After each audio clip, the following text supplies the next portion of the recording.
Olá, amados, paz e bem, eu sou Melquisedeque e estou aqui para os comentários da lição desta semana. Lições Bíblicas da editora CPAD, classe de jovens, primeiro trimestre de 2023. Nós estamos estudando nesse trimestre sobre santificação e a lição de hoje, a lição de número 8, traz como tema o ensino de Jesus sobre santificação no Sermão do Monte. Nós iremos, a partir de alguns textos do Sermão do Monte, conversar sobre a prática da santificação, que é importante que nós destaquemos que a santidade ela é, antes de tudo, posicional. Não há atividade religiosa que produza ou que auxilie na santificação se nós não estivermos em Cristo. Orar não santifica se nós não já estivermos em Cristo. Jejuar, dizimar, ter uma boa conduta, ofertar, essas coisas não produzem santificação se nós já não formos santos posicionalmente salvos em Cristo Jesus. Tudo isso será apenas atividades religiosas, será apenas sacrifícios religiosos que efetivamente, como diz o apóstolo Paulo, tem aparência de piedade, mas não produzirão nenhum efeito no combate à natureza da carne, no combate aos desejos da carne, no combate ao pecado. É preciso delimitar essa posição, é preciso a gente colocarmos aqui em foco essa posição de que toda atividade religiosa é proveitosa para a santificação do cristão, desde que ele de fato seja um cristão salvo, desde que ele seja de fato um novo nascido, regenerado, justificado, que tenha os seus pecados perdoados, desde que ele seja um santo posicional em Cristo. Caso contrário, serão apenas atividades religiosas. É a partir desta ideia que nós iremos conversar sobre o conteúdo dessa lição. Lembrando que seja você um assinante do ebdenfoco.com e tenha mais tempo para estudar. Você que faz uso do conteúdo das revistas da CPAD na sua escola bíblica e gosta de usar os slides em PowerPoint para fazer ministrações, o ebdenfoco.com disponibiliza para você os slides em PowerPoint das revistas da CPAD prontos para serem usados. Isso mesmo, slides 100% da revista, com imagens de qualidade prontinhos para serem usados. O conteúdo da assinatura são dos slides de adultos, slides de jovens, mais bônus. Nos bônus você tem slide de escatologia, sermões em PDF, curso básico de teologia e curso de versos, incluindo nesse cursos diversos, cursos de capacitação para o professor. Então, acesse o nosso site www.ebdenfoco.com e confira, ou mande uma mensagem no WhatsApp da nossa equipe, 94DDD 984092869. Muito bem, vamos lá para o nosso comentário. O texto principal, Mateus 5,14 nos diz: Vós sois a luz do mundo, não se pode esconder uma cidade edificada sobre um monte. Perceba que Jesus está dizendo da nossa posição em Cristo. Nós somos luz. Nós não estamos lutando ou praticando alguma coisa para ser luz. Nós somos luz. Por quê? Porque somos salvos, porque somos santos posicionados em Cristo. E o que se espera de alguém que foi salvo, que é uma nova criatura, é que ele seja evidente, é que ele esteja em evidência a partir de Cristo. É por isso que Jesus diz, você é a luz do mundo. Ou seja, você é um novo nascido. Você é uma nova criatura e você não pode se esconder. Você não pode se esconder. É impossível que se esconda uma nova criatura. Da mesma forma que é impossível que se esconda uma cidade iluminada e edificada sobre um monte e iluminada. É impossível que o cristão verdadeiro viva no anonimato. Resumo da lição: devemos viver de forma que a luz de Cristo brilhe em nossa vida. Devemos ter esta responsabilidade como cristãos de que, como eu acabei de falar, é impossível que um cristão nascido de novo, um verdadeiro salvo em Cristo Jesus, um cristão santo, posicionado em Cristo, é impossível que ele viva no anonimato. É impossível. O cristão que é verdadeiramente cristão, aonde ele está, ele tem aspectos de cristão.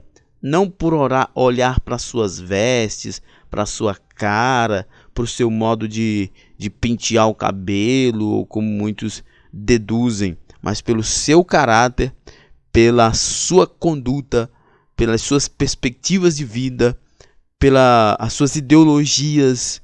É a partir daí que nós vemos se de fato essa pessoa está em Cristo ou não.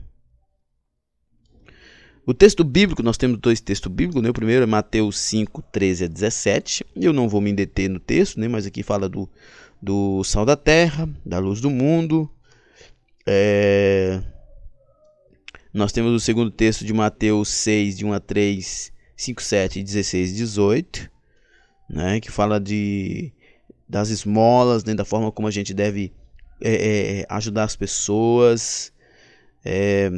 Fala de quando a gente orar, fala do jejum, né, para não ficar chamando atenção e assim por diante, né? Então vamos lá, nossa introdução. Na lição desse domingo veremos no Evangelho de Mateus os ensinos práticos de Jesus no Sermão do Monte. Este sermão é um dos 5 grandes discursos deste Evangelho. Ele expõe os ensinos de Jesus sobre uma vida de santificação. É importante destacar aqui neste texto a palavra prático, tá? Como nós falamos, né, como eu falei lá no início da lição, né, que nenhuma atividade religiosa ela produz em si mesma santidade que não esteja ligada à posição de santos em Cristo, né? O que nós vemos, o que nós temos nas atividades do dia a dia do cristão, nas disciplinas da vida cristã, é um aperfeiçoamento da vida, é um aperfeiçoamento do caráter, é um desenvolvimento dessa santidade que já existe porque estamos em Cristo. É importante que a gente medite nisso, que o professor medite nisso com seus alunos, para que nós não desenvolvamos uma vida de legalismo. Não é o que eu não faço as coisas para ser santo. Essas coisas são o desenvolvimento, é a progressão, é o crescimento em santidade do cristão, porque eu já sou santo, posicionado em Cristo. De igual modo, é importante a gente lembrar e meditar sobre isso. Como já falei no início, é impossível um cristão verdadeiro que ele não tenha uma vida de santidade prática, na justiça, né? No cuidado com as pessoas, na santificação, numa linguagem sã, na honestidade nos negócios e assim por diante, com uma vida de oração, de jejum, dedicada à palavra. Isso é a progressão, é o amadurecimento da santidade nas nossas vidas, porque já somos santos posicionados em Cristo. Uma pessoa que não está em Cristo pode fazer todas essas atividades, mas serão para ela apenas atividades religiosas, serão apenas legalismo, não será louvor a Deus e nem desenvolvimento de santidade. Neste estudo serão destacados o poder do testemunho do crente como sal da terra, luz do mundo, e a prática da justiça para a glória de Deus. Isso é um resultado da santidade. Se espera de um cristão, de uma nova criatura, de uma pessoa que está em Cristo, que ela viva como Cristo. Os santos são bem-aventurados. Os bem-aventurados, Mateus 5, de 1 a 12.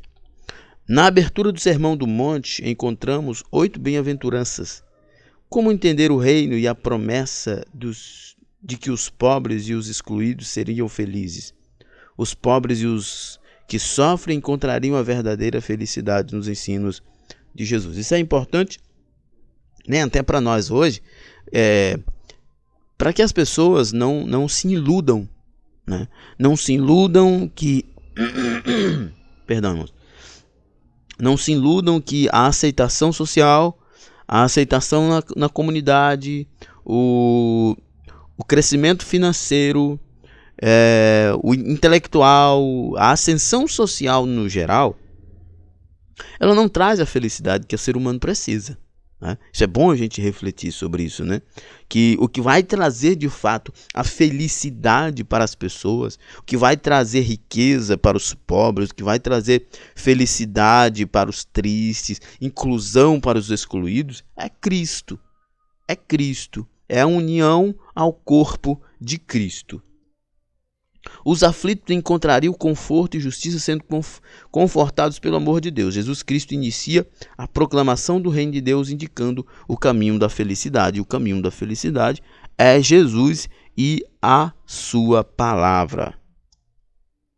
Diferente do que alguns defendem, a santidade não é sinônimo de semblante fechado e sério, pois os santos têm a alegria como fruto do Espírito, e a alegria do Senhor é a sua força e formoseia o seu rosto, né? Neemias 8 e 10 e Provérbios 15 e 13. Isso aqui é muito interessante, viu, irmãos? É muito importante isso aqui, porque corrobora o que eu tenho falado. Aquela ideia de uma santidade que produz um semblante fechado, que produz essa tristeza, que produz essa seriedade exacerbada, ela é mero legalismo. Não é a santidade, né, de Cristo. É porque as pessoas também confundem vida alegre com vida depravada. O mundo criou essa ideia ordinária, essa maligna, de que a felicidade é a depravação. A felicidade é o se entregar nas drogas, no sexo, na bagunça e assim por diante. O mundo criou-se esse estigma e por muito tempo a igreja não fez nada. A igreja concordou com isso, dizendo que uma vida de santidade, uma vida de piedade, era uma vida reclusa, fechada, sem diversão, sem alegria, sem sorriso no rosto, sem contentamento. Mas na verdade, a verdadeira alegria está em Cristo Jesus, que aliás é o que o comentarista diz aqui, citando Gálatas, né, dizendo que a alegria é um fruto do Espírito. Ou seja, quem é de fato nascido de novo, que é a habitação do Espírito Santo, quem é santo, posicional e progressivamente, ele tem alegria. Só que essa alegria é em Cristo, que é importante que a gente fale sobre isso, que a alegria não é uma vida de depravação. A alegria é o servir a Cristo e estar satisfeito nele. Os santos são sal da terra, luz do mundo. As pessoas que se comprometem com os ensinos de Jesus e vivendo-os em seu dia a dia são o sal da terra e luz do mundo. É isso?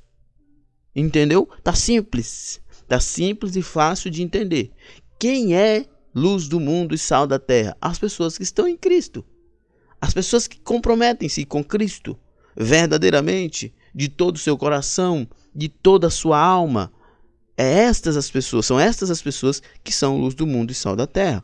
Na concepção bíblica, o sal serve para temperar o alimento, está relacionado às ofertas e purificar a água.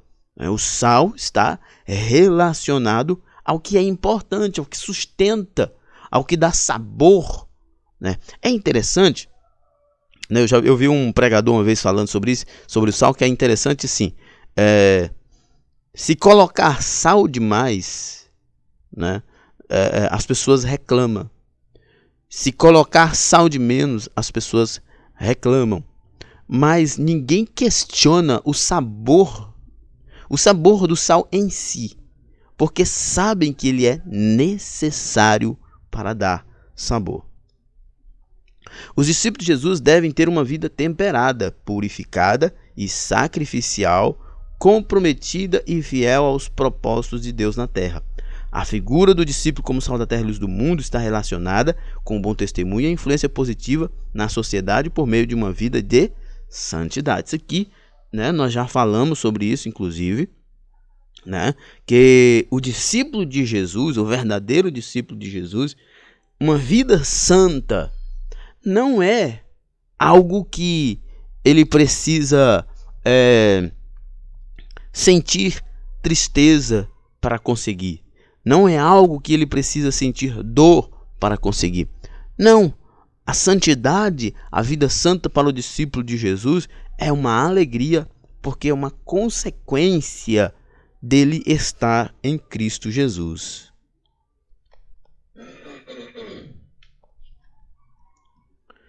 O contraste entre a justiça da tradição e a justiça do reino de Deus. Jesus critica a justiça propagada pelos líderes religiosos da época. Estes, com base em uma interpretação equivocada das Escrituras, dizem ser prósperos porque eram justos e santificados. O reino de Deus propagado por Jesus traria bem-estar, prosperidade, felicidade para todos e não para um grupo específico, né? Vamos continuar aqui para entender. Jesus adverte: se a vossa justiça não exceder a dos escribas e fariseus, de modo nenhum entrareis no reino dos céus. A lei tinha como objetivo produzir justiça e uma vida solidária. Jesus mostrou que esse, infelizmente, não era um ensino, muito menos a prática dos principais mestres e líderes do judaísmo, né? Havia uma concepção judaica de que as pessoas ricas, prósperas, eram as queridinhas de Deus, né? Mas Jesus, né, chega quebrando esse paradigma e dizendo que não é assim. Que a prosperidade financeira, ela não é uma chancela ou uma evidência da santificação. Não, de modo nenhum. O ímpio prospera. Nós podemos ver isso no Velho Testamento, por exemplo, Asaf fala isso no Salmo 73. O ímpio prospera. A prosperidade financeira não é uma evidência do querer de Deus, não é uma evidência do favor de Deus, no sentido de que é resultado da santidade. Isso não tem nada a ver. O ímpio também prospera. É resultado do favor de Deus por causa do que os teólogos chamam de graça comum, né? O que o próprio Jesus disse, que a chuva cai sobre o justo e o injusto, o sol nasce para o justo e para o injusto. Isso é favor de Deus, né? Todo mundo que prospera, prospera também por favor de Deus, mas isso não está relacionado a uma vida de santidade e piedade. A santificação se dá por meio da prática da justiça e da solidariedade. Dar esmola por amor e não por ostentação. No Sermão do Monte, Jesus revelou que a generosidade em socorrer os necessitados é um dever dos súditos do reino de Deus. Na época de Jesus existia uma cultura de dar esmolas e se fazer visto por todos. Uma pessoa com boa condição financeira também poderia compensar suas falhas e manter as aparências dando esmolas aos menos favorecidos. Olha só. Isso aqui é importante, né? É por isso que eu já iniciei a lição falando sobre a questão de estarmos posicionados em Cristo. Uma pessoa que não está posicionada em Cristo, ela não vai entender a ajuda ao próximo. Ela vai pensar que a ajuda ao próximo é uma boa oportunidade para ela compensar as suas falhas. Entende?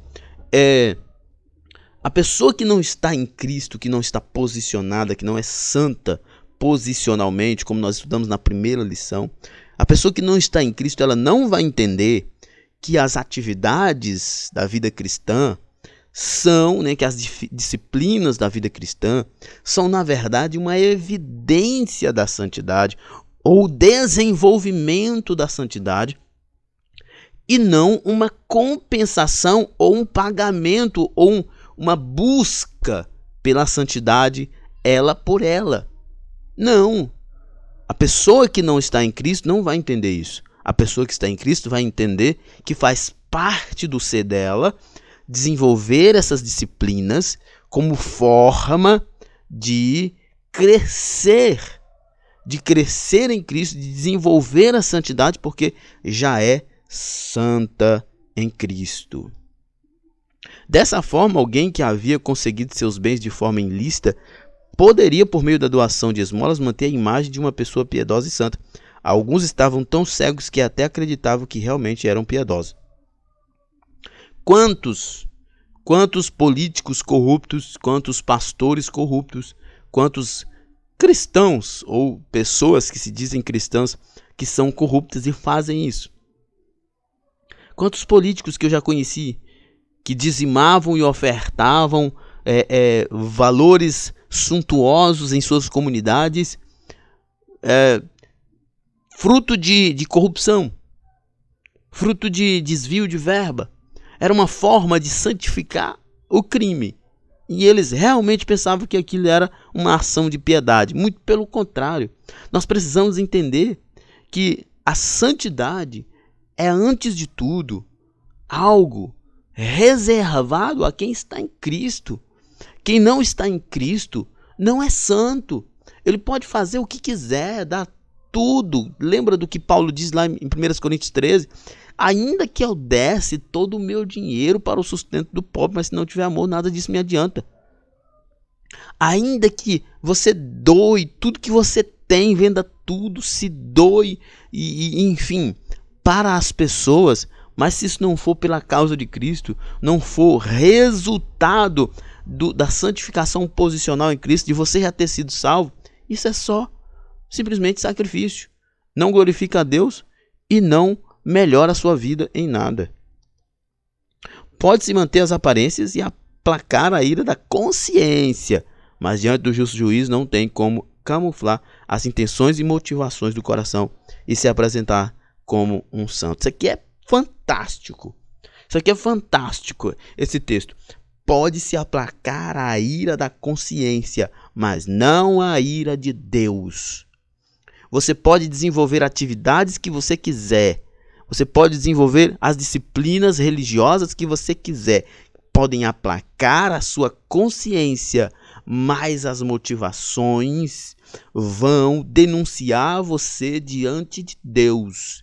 E se as motivações não forem as que provêm de Cristo, as que vêm por causa do novo nascimento, não adianta nada. Orar em secreto. Algumas pessoas, quando oram em público, têm a tendência de se preocupar com o que vão falar. Fazem isso como se o importante fosse a aprovação da sua oração pelos ouvintes, ou a demonstração de sua habilidade linguística ou conhecimento teológico.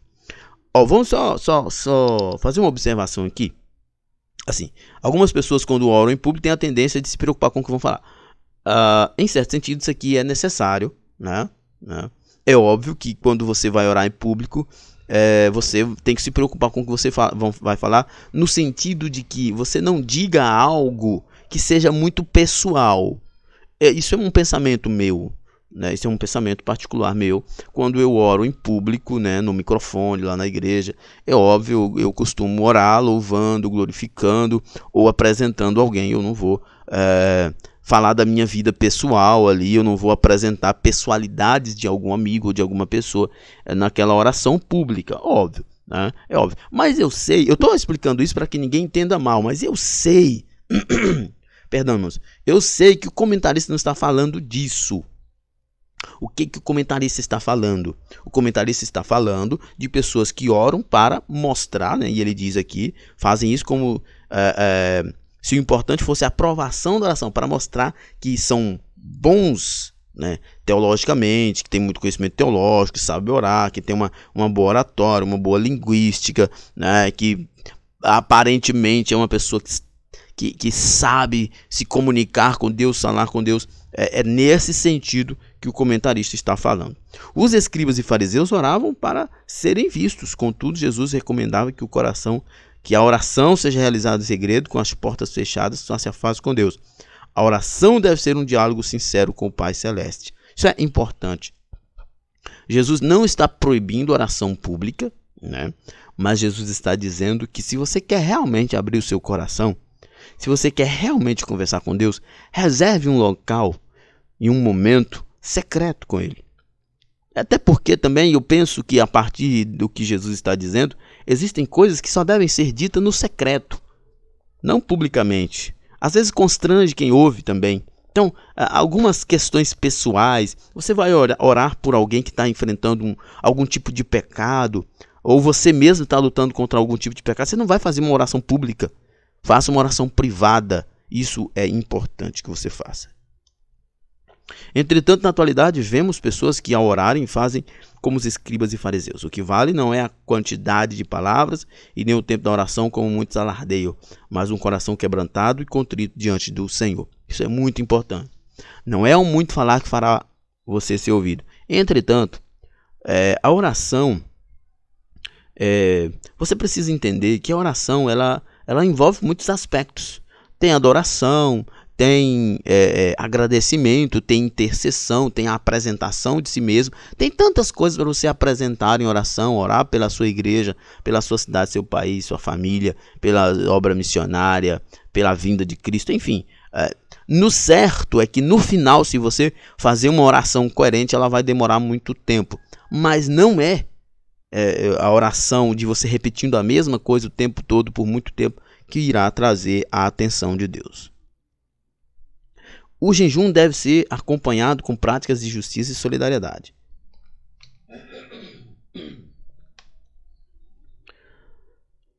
A doação de esmolas, a oração e o jejum eram práticas comuns dos judeus ouvintes de Jesus, né? Ainda ortodoxos ainda fazem isso, né?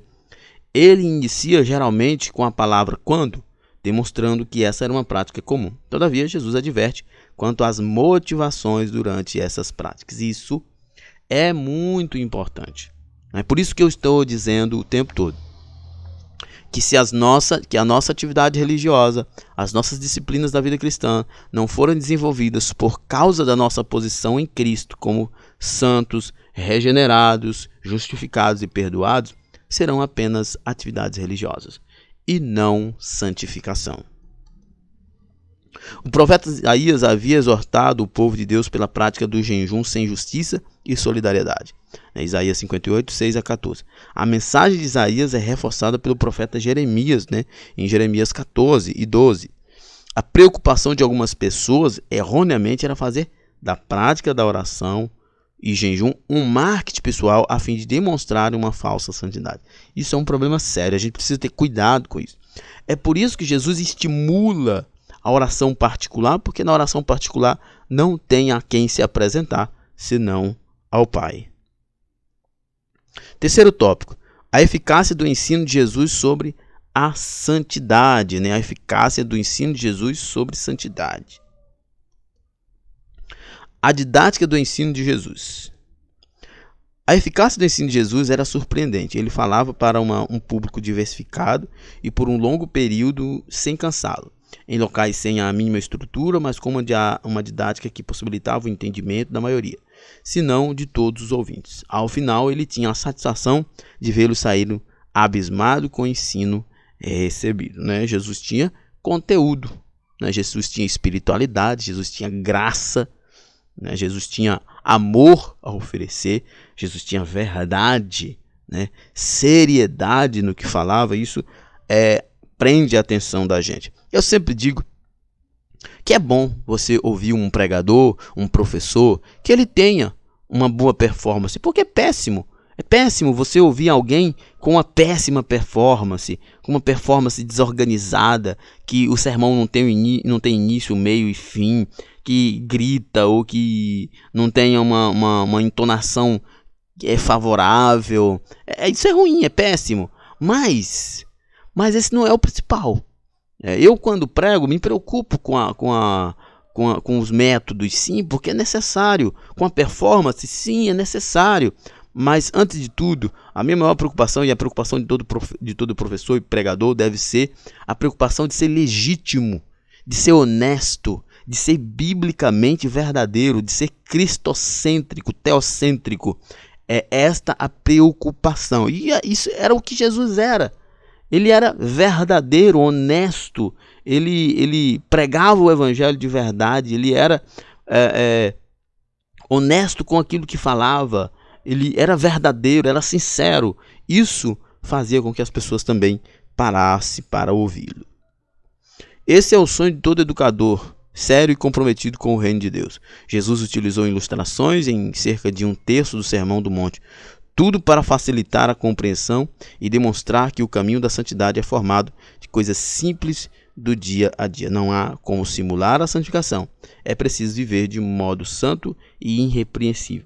Não tem como, né? Eu já tenho falado isso exaustivamente nessa ministração, que por mais que você desenvolva todas as disciplinas, todas as atividades cristãs, se isso não for em Cristo, é apenas atividades de legalismo e não é santificação nem adoração. A vida do crente deve ser construída sobre a rocha. Na conclusão do Sermão do Monte, Jesus utiliza o exemplo da construção de 2 casas. A primeira, construída sobre a rocha por um homem prudente, que Jesus o assemelha com aquele que ouve a palavra e a coloca em prática vivendo uma vida de santidade. Segunda, construída sobre a areia por um homem insensato, que Jesus assemelha com aquele que ouve a palavra, mas não a coloca em prática. Jesus, desde o início do Sermão do Monte, vem contrastando a diferença entre a justiça dos homens, praticada pelos fariseus e escribas, casa construída sobre a areia, e justiça do reino de Deus, casa construída sobre a rocha. Ele ensina que a vida, nossa casa, é construída por meio de opções fundamentais que vão nortear os comportamentos ao longo da nossa caminhada. Nesta parábola, a rocha significa o ensino de Jesus colocado em prática, né? É importante só a gente destacar aqui que ele ensina que a vida, né, é construída por meio de opções fundamentais que vão nortear o comportamento ao longo da nossa caminhada. Essas opções fundamentais, é óbvio, é o estar em Cristo, é o ser salvo em Cristo, é o render-se a Cristo. Renda-se a Cristo e viva uma vida a partir dele.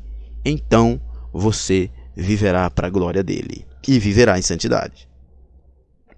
A autoridade do ensino está na coerência entre a teoria e a prática, né? Eu falei agora há pouco. Um dos grandes ensinos dos judeus da época de Jesus era a chegada do reino de Deus, anunciado por séculos, e que alimentava as esperanças daquele povo subjugado pelos romanos. Jesus aparece ensinando que somente é possível alcançar o reino de Deus mediante a santidade, o caminho que oferece arrependimento e perdão dos pecados e em novo tipo de relacionamento com Deus sem intermediários, né? E é importante que a gente saiba disso, que a nossa vida, né? A nossa vida ela deve estar em Cristo, né? Para que assim nós possamos viver o reino de Deus. Jesus afirmou que sua vida e ministério eram o cumprimento da lei. A sua morte expiatória perfeita e definitiva derruba qualquer ensino da necessidade de sacrifício para se ter uma vida de santidade e que agrade a Deus, né? Então, é importante que, eu tenho falado isso, né, exaustivamente, a revista tem sido bastante enfática, né, a lição de hoje bastante enfática sobre isso. Ou nós estamos em Cristo, ou é somente a atividade religiosa.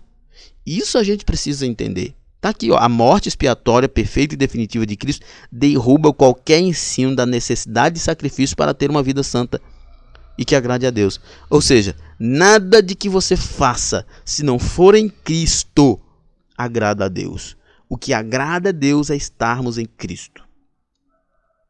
Jesus ensinou que ele estava vivendo. Jesus ensinou o que ele estava vivendo.